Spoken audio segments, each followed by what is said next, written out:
High, বং ড্রিফটারের আরও একটি ভিডিওতে আপনাদের সবাইকে স্বাগত। সবাই কেমন আছেন? আশা করি ভালো আছেন। আমিও খুব ভালো আছি। আজকে শেয়ার করব কলা পাতায় ছোট মাছের পাতুরি। তার জন্য বেগুন, পেঁয়াজ, টমেটো আর কাঁচা লঙ্কা কেটে নিচ্ছি। মাছগুলো ভালো করে ধুয়ে নিয়ে হলুদ, লবণ, সরষের তেল আর কেটে রাখা সবজিগুলো দিয়ে মাখিয়ে নেব।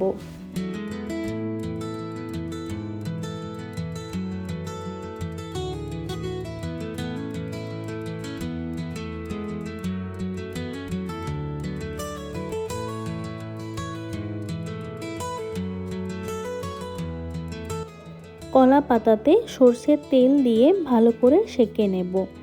কলার পাতা এতে নরম হবে।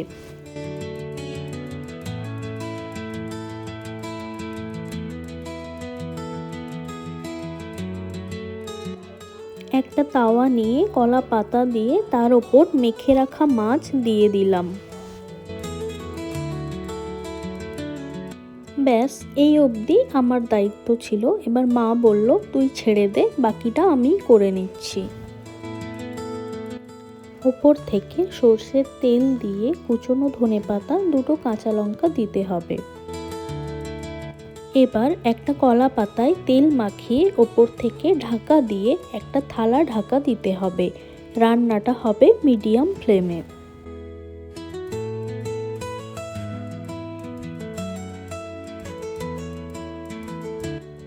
এক দিকটা রান্না হয়ে গেলে উল্টে নিয়ে অপর দিকটা আবার রান্না হতে দিতে হবে ওই মিডিয়াম ফ্লেমে।